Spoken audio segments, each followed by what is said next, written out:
Hello friends, আজকে আমরা আধুনিক ভারতের ইতিহাসে যে টপিকটা আলোচনা করব সেটা হচ্ছে বাংলায় দ্বৈত শাসনের ফলাফল। এর আগের ক্লাসে আমরা দেওয়ানি লাভ দেখেছি এবং যখনই আমি দেওয়ানি লাভ পড়িয়েছিলাম তখনই বলেছিলাম দেওয়ানি লাভ আর দ্বৈত শাসন একে অপরের সঙ্গে কিন্তু সম্পর্কযুক্ত। তো আজকের ক্লাসে আমরা মূলত যেটা আলোচনা করব যে দ্বৈত শাসন কী, দেওয়ানি লাভের সঙ্গে কীভাবে সম্পর্কিত এবং এই দ্বৈত শাসনের ফলাফল কী হয়েছিল। তো ভিডিও স্টার্ট করার আগে বলি, যারা চ্যানেলে ফার্স্ট টাইম ভিজিট করছো তারা কিন্তু অবশ্যই চ্যানেলকে সাবস্ক্রাইব করো, আর সাবস্ক্রাইব বাটনের পাশে থাকা যে বেল আইকন রয়েছে সেখানে অলে ক্লিক করো, তাহলে যখনই আমি কোনো নতুন ভিডিও তোমাদের জন্য আপলোড করব তার নোটিফিকেশান তোমাদের কাছে পৌঁছে যাবে।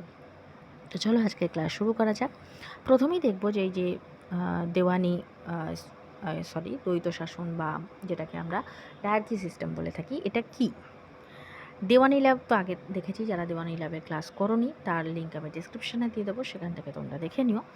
তো দেওয়ানি লাভের ফলে কোম্পানি যে রাজস্ব আদায়, দেওয়ানি সংক্রান্ত বিভিন্ন যে মামলা তার বিচারের ভার পেয়েছিল।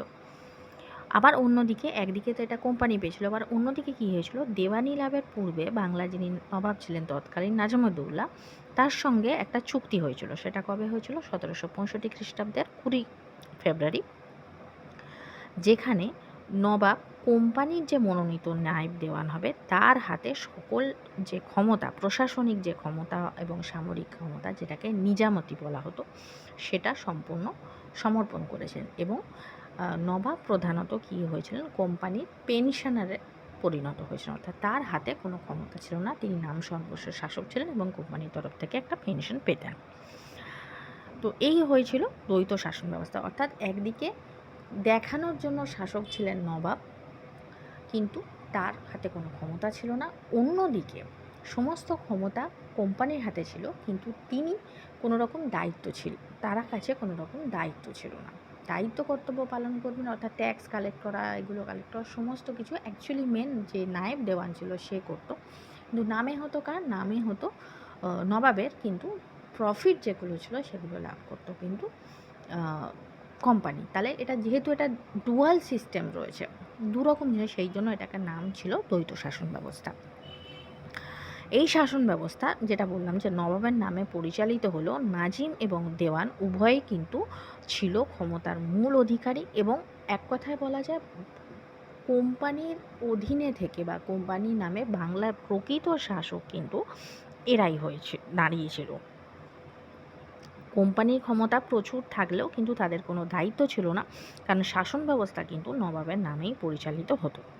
এইভাবে বলা যায় যে ক্লাইভ একটি মাস্কড সিস্টেম বা যেটাকে আমরা মুখোশ ঢাকা শাসন ব্যবস্থা বলি সেটা প্রবর্তন করেন, এবং এই দেওয়ানি লাভের পর কোম্পানির যারা নায়েব দেওয়ান ছিলেন তৎকালীন মোহাম্মদ রেজা খাঁ এবং সিতাব রায়ের ওপরেই যথাক্রমে বাংলা এবং বিহারের নিজামত ও দেওয়ানি বিভাগের সকল দায়িত্ব অর্পণ করা হয়েছিল।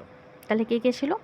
এটা কিন্তু খুব ইম্পর্টেন্ট যে তৎকালীন যে দ্বৈত শাসনের সময় যারা বাংলার নবাব দেওয়ান ছিলেন তারা দুজন ছিলেন। একজন হচ্ছে মোহাম্মদ রেজা খান, যিনি বাংলার ছিলেন, এবং সিতাব রায় ছিলেন বিহারের। যদি কারা ছিলেন আসে তাহলে কিন্তু প্রশ্নর উত্তর হবে মোহাম্মদ রেজা খাঁ এবং সিতাব রায়, কিন্তু যদি আসে বাংলার কে ছিলেন তাহলে হবে রেজা খাঁ, আর যদি বিহারের কে ছিলেন হয় আলাদা আলাদাভাবে আসে তাহলে কিন্তু হবে সিতাব রায়। এই শাসন ব্যবস্থা দ্বৈত শাসন ব্যবস্থা নামে পরিচালিত হলেও কিন্তু অ্যাকচুয়ালি এখানে দ্বৈত কোনো ব্যাপার ছিল না, কারণ এখানে নবাব শুধুমাত্র ও একজন হাতের পুতুল হিসেবে ব্যবহার হতেন, তার কোনোই ভূমিকা ছিল না। কোম্পানি ছিল এক্ষেত্রে সর্বসর্বা, এবং কোম্পানির যারা নায়েব ছিল মূলত ক্ষমতা তাদের হাতেই দেওয়া হয়। এর ফলাফল কিন্তু খুব সুদূর প্রসারী হয়েছিল। শুধুমাত্র বাংলার ইতিহাসে বললে ভুল হবে, বাংলা তথা পুরোপুরি ভারতের ইতিহাসকে কিন্তু যথেষ্ট প্রভাবিত করেছিল। প্রথম কি হয়েছিল, যে দেওয়ানি লাভের পরে কোম্পানির আর্থিক যেটা শোষণ সেটা কিন্তু চরমে পৌঁছায়, কারণ তাকে বাধা দেওয়ার মতো আর কোনো শাসক তৎকালীন বাংলা, বিহার, উড়িষ্যায় আর রইল না। তাহলে দেওয়ানি লাভের পূর্বে যেটা স্ট্যাটিস্টিক্সে যেটা পাওয়া যায় সেটা হচ্ছে 1764 থেকে 65 খ্রিস্টাব্দে, যেখানে রাজস্ব আদায়ের পরিমাণ ছিল 1,13,00,000 টাকা। ঠিক এক বছর পরে 65-66 খ্রিস্টাব্দে দেওয়ানি পাওয়ার পরে কোম্পানি আদায় করে তার দ্বিগুণ, প্রায় 2,20,00,000 টাকা। তাহলে এটা বোঝাই যাচ্ছে যে কী পরিমাণে লুট শুরু হয়েছিল। নেক্সট কী ছিল, আগে কী ছিল দেওয়ানি লাভের পূর্বে, কৃষককে জমি থেকে কোনো মতে উচ্ছেদ করা যেত না, কিন্তু দেওয়ানি লাভের পর থেকে বেশি রাজস্বের লোভে সর্বোচ্চ হারে প্রতি বছর জমি ইজারা দেওয়া শুরু হয়। ইজারাদাররা কৃষকদের উপরে চড়া হারে কর ধার্য করতে থাকে এবং অক্ষম যারা যারা এই ইজারা, এক তো কোম্পানির ট্যাক্স, তারপরে নবাবের ট্যাক্স, তারপরে আবার ইজারাদারদের ট্যাক্স, এত কিছু ট্যাক্স দিতে দিতে কৃষকের আর কিছু থাকতো না। তাহলে সেক্ষেত্রে যেসব কৃষকরা দিতে পারতো সমস্ত ট্যাক্স, তাদের কাছে জমি থাকতো, যারা দিতে পারতো না তাদের জমি থেকে উচ্ছেদ করা হতো। নেক্সট কী ছিল, পূর্বে কোম্পানির বাণিজ্যের জন্য ইংল্যান্ড থেকে অর্থ আসতো। তাহলে কোম্পানিকে সাপোর্ট করার জন্য যে ফিনান্সিয়াল সাপোর্ট, সেটা ব্রিটেন থেকে আসতো। কিন্তু দেওয়ানি লাভের পর থেকে ভারতে অর্থ পাঠানো ইংল্যান্ড থেকে বন্ধ হয়ে যায় এবং বাংলারই যে অর্থ বা বাংলার রাজস্বের যে টাকা বা পণ্য, সেই দিয়েই বাংলার সমস্ত জিনিসপত্র ক্রয় করা হয়। অর্থাৎ বাংলার টাকা নিয়েই, বাংলার থেকে কাঁচামাল নিয়ে প্রচুর সস্তায় কাঁচামাল কেনা হতো, সেগুলো ব্রিটেনে নিয়ে যেত এবং সেখান থেকে উৎপাদিত দ্রব্য বাংলাদেশেই চড়া দামে বিক্রি করা হতো। তাহলে সব দিক থেকেই কী হচ্ছে, বাংলা লুট হচ্ছে এবং তার ফলে কী হচ্ছে, এক্সট্রা যে প্রফিট, যে অর্থ, অর্থাৎ বিক্রয় যে মূল্যগুলো, এক্সট্রা প্রফিট, সেটা কিন্তু ইংল্যান্ডে জমা হতে থাকে, ভারতে কিন্তু তার কোনো ভাগ এসে পৌঁছয় না। নেক্সট কি, লবণ, সুপারি, তামাক ও অন্যান্য কিছু পণ্যের ওপর কোম্পানি ও তার কর্মচারীরা বিনা শুল্কে একচেটিয়া বাণিজ্য করত। এসবের ওপরে দেশীয় বণিকরা ট্যাক্স দিল, বিদেশিরা কিন্তু, অর্থাৎ ইংরেজরা কিন্তু কোনো রকম ট্যাক্স দিত না। নেক্সট কি, কোম্পানি ও তার কর্মচারীদের কাছে বাংলা একটা কোনো বাধাবিহীন অবাধ লুণ্ঠনের একটা ক্ষেত্রে পরিণত হয়েছিল। এক্ষেত্রে ক্লাইভের একটা ফেমাস উক্তি আছে যে, আমি শুধু এটুকুনি বলছি যে পৃথিবীর আর কোনো দেশে এত অরাজকতা, বিভ্রান্তি, ঘুষ, দুর্নীতি এবং উৎপীড়ন শোষণের ঘটনা কেউ কোনো দিন শোনেনি বা দেখেনি যতটুকু লীলাক্ষেত্র হয়েছিল এই বাংলাদেশে। এত বিপুল সম্পদ, এত অবৈধ উপায়, যে উন্মত্ত লালসার প্রেরণায় আর কোনো দেশ থেকে লুণ্ঠিত হয়নি। স্বয়ং নবাব থেকে শুরু করে ছোট ছোট জমিদার কারো উৎপীড়নের হাত থেকে এই উৎপীড়নের হাত থেকে অব্যাহত পাওয়ার কোনো উপায় ছিল না। এটা তার বাংলা ভার্সন। তো এক্ষেত্রে এই যে দেওয়ানি লাভ, তার পরবর্তী যে দ্বৈত শাসন, এর থেকে যে বাংলার যে পরিস্থিতি হয়েছিল, তার ওপরে ক্লাইভ স্বয়ং নিজে এরকম একটা উক্তি করেছিলেন। নেক্সট কী ছিল, কোম্পানির কর্মচারী এরা কিন্তু এক্ষেত্রে কি বলবো, প্রচুর নির্যাতন এবং দুর্নীতি এমনভাবে সৃষ্টি করছিল। একে তো করের বোঝা ছিলই, আর্থিক শোষণ তো ছিলই, তারপরে কর্মচারীদের নির্যাতন, তাদের দুর্নীতি, সব মিলিয়ে একটা বলা যায় যে সব দিক থেকে এমনভাবে সাধারণ মানুষকে আক্রমণ করেছিল যে সাধারণ মানুষের ন্যূনতম যে জীবনযাপন, সেটাও কিন্তু যথেষ্ট সংকটময় করে তোলে। আর এই দ্বৈত শাসন এবং দেওয়ানি লাভের সবথেকে ভয়াবহ পরিণতি ছিল কিন্তু ৭৬-এর মন্বন্তর। এটাকে ৭৬-এর মন্বন্তর এই জন্য বলা হয়, এটা ইংরেজি ১৭৭০ খ্রিস্টাব্দে হলো, বাংলার ১১৭৬ সন ছিল। আর যেহেতু বাংলাতে তৎকালীন বাংলা ক্যালেন্ডারকেই বেশি প্রায়োরিটি দেওয়া হতো, সেই হিসেবে এটাকে কিন্তু ৭৬-এর মন্বন্তর বলা হয়।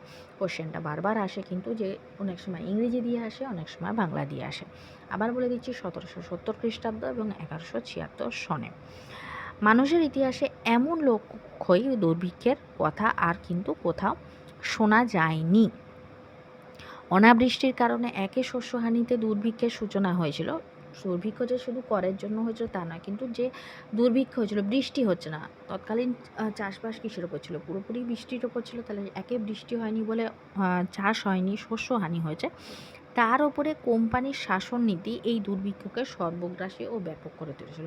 অর্থাৎ চাষ হয়নি বলে যে ট্যাক্সে কোনো রকম কম হবে সে নয়, তার উপর তারা ট্যাক্স জোর করে আদায় করতে থাকে।